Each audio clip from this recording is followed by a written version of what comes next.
Welcome to this week's Environmental Friday video titled Celebrating Bethel's Environmental Investment in Shared Solar.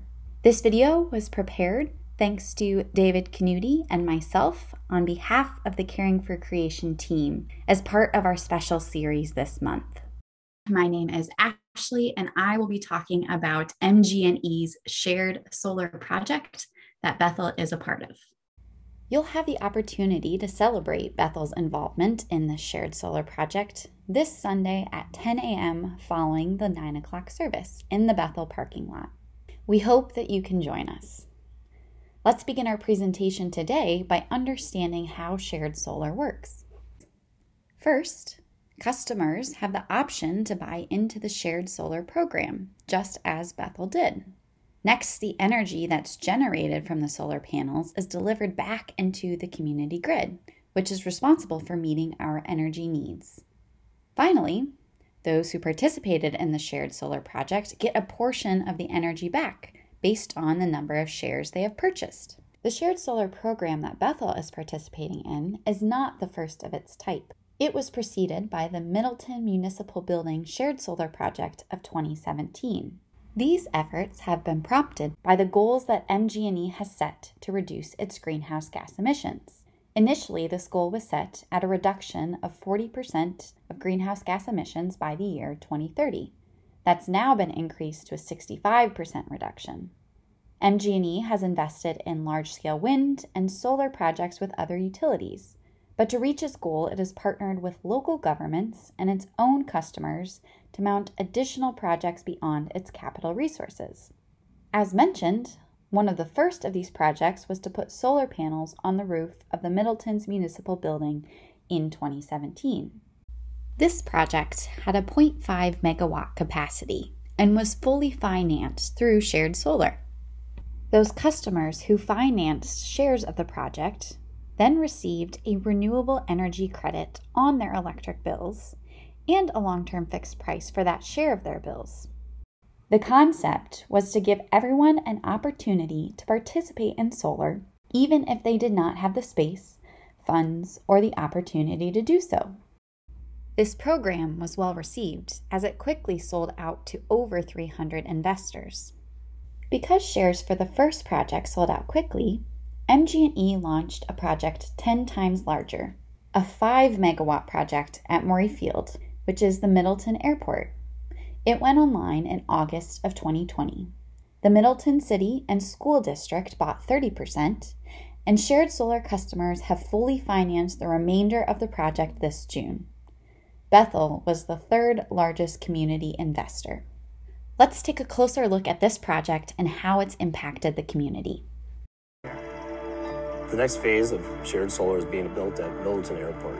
Oh, it feels very exciting. Extremely important, and I think it'll have a big impact. MG&E is expanding its popular shared solar program, building a new community solar system so even more customers can get power from the sun.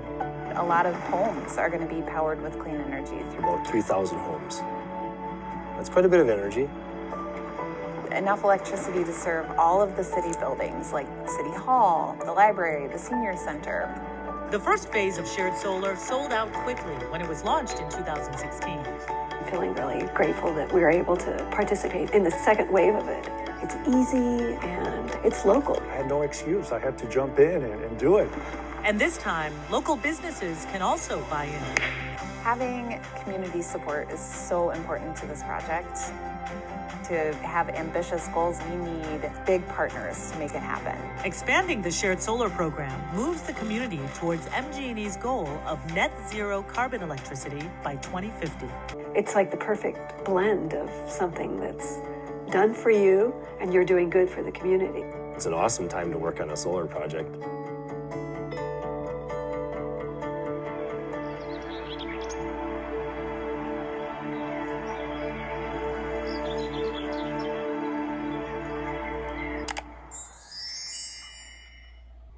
Maury Field offers advanced technology, including motorized adjustments of panels to catch the optimum intake of sunlight. This has increased their energy intake by 25%. We will hear more about this in our next video.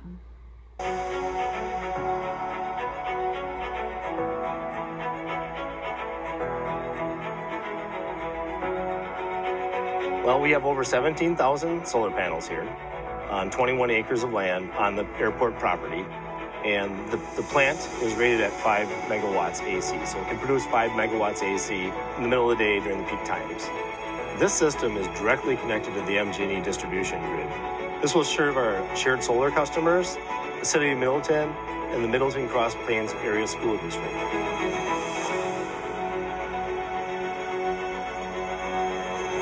This site has a single access tracking system. What that means is that the panels will continue to move throughout the day to track to the sun.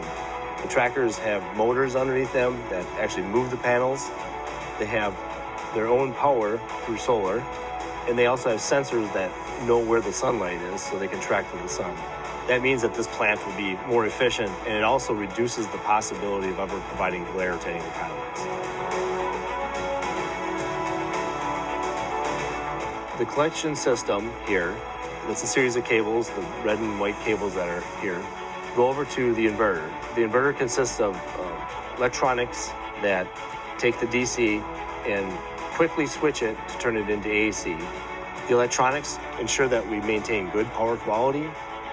From the inverter, it goes into a typical transformer. The transformer steps the voltage up to 13.8 kV, which is the voltage on our distribution system.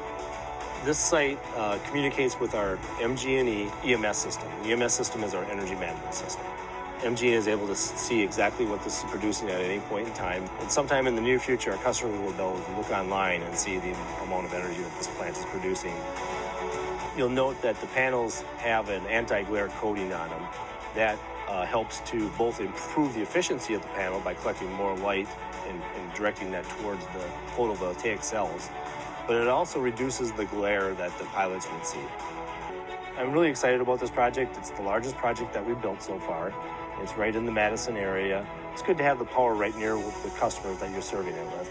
There's less losses, it's more efficient that way. MG&E customers have been asking for this type of energy. The MG&E employees are supportive of the project, and our shareholders. It's a great project.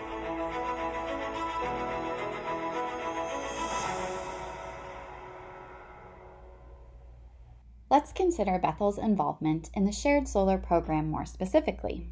Bethel has purchased 760 shares in MG&E's Moreyfield Share Solar project, which is our limit based on half of our electricity use. Bethel's investment supports 132 kilowatts of generating capacity, which is expected to generate 247,000 kilowatt hours of solar electric power into the MG&E grid. Bethel's environmental stewardship contribution is the estimated elimination of 200 tons of greenhouse gases, which would otherwise be produced, and recognition on our bill of that amount of solar energy. It is also the equivalent of 247 renewable energy credits. The potential economic benefit is that Bethel will be charged at a fixed rate of 7.6 cents per kilowatt for these 247,000 kilowatt hours for the next 25 years, regardless of future rate changes. The future of rates is uncertain, but MG&E has requested a rate increase next year. Bethel can take pride in its investment to reduce 200 tons of greenhouse gas emissions per year through MG&E's shared solar program. Bethel stands as the third-ranking community contributor to this effort. It is hoped that our relatively large share will speed more MG&E community solar projects as we advance towards a net zero carbon community in the Madison area. Bethel can also continue to consider rooftop solar and other renewable options, which would cut emissions on site and save electricity costs as it continues to lead the way. You can be involved too by supporting these efforts within the church and considering if shared solar is an option for you. We also encourage you to take a copy of the Caring for Creation Sustainability Pledge, which is being distributed at the end of the church services. We hope you can use the pledge to find your own ways to better care for God's creation. Thanks for listening in to our final Environmental Friday in June. And stay tuned for an encore Environmental Friday presentation all about soils in July. See you then.